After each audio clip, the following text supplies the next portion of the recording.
আসসালামু আলাইকুম বন্ধুরা, আমি সালমা। আমার রোজনা মাঝে তোমাদের সবাইকে স্বাগত জানাই।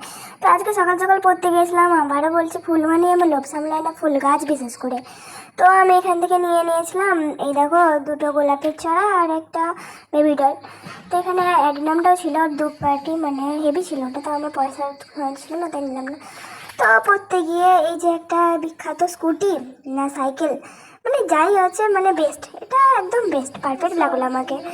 তো তারপরে বান্ধবীকে আমি দিয়েছিলাম অনেকগুলো খুচরো পয়সা, তো বসে বসে খুচরো পয়সাগুলোকে গুনছিল আর হাসছে। তো তারপরে আমাকে বলছে কি যে একটা টাকাও বেশি দেয়নি, মানে আমি ওকে খুচরোগুলো দিয়েছি যত টাকা মানে পাবে তত টাকাগুলো দিয়েছি, তো বলছে যে 1 টাকাও বেশি দেয়নি। মানে কি বলবো, যেহেতু আমি পড়তে গিয়েছিলাম তো ফুল গাছগুলোর অবস্থাটা খুবই খারাপ হয়ে গিয়েছিলো। তো তাও আমি একটু পানিতে ভিজিয়ে রেখে দিলাম, যেহেতু পানিতে ভিজিয়ে রাখলে ওর যে মাটিটা আছে ওটা খুলে যায়, তো গাছটা লাগতে একটু তাড়াতাড়ি গাছটা লেগে যায় তার জন্য। তারপরে মা আমাকে ডাকছে তাড়াতাড়ি আয়, ভূত দেখবি, ভূত দেখবি মানে ভূত। তো আমি তো অবাক। তো দেখো কাণ্ড দেখো, আমার ভাই মানে কি বলবো, আর বলার কিছু নাই।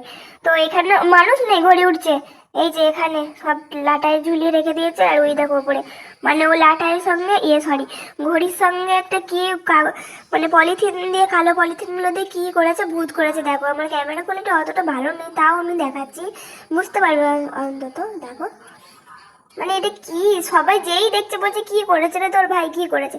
মানে সত্যি আমার ভাইয়ের এইসব ফালতু বুদ্ধি যদি পড়াশোনার কাজে তো অনেক অনেক ভালো হতো, অনেক। তো তারপর দাদু রাত্রেবেলা আমাকে বলে বোরহানি করতে, দই নিয়ে এসছে, কি ঝামেলা, রাত্রেবেলা কে বোরহানি খায়। তাই কি করে যাবে, দাদু যেহেতু বলেছে বাটিতে দিতে হবে না, তো আমি একটু বাটি বোরহানি বানিয়ে দিলাম।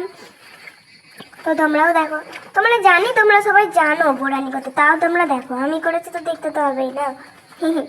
দেখে না একটুখানি দাও।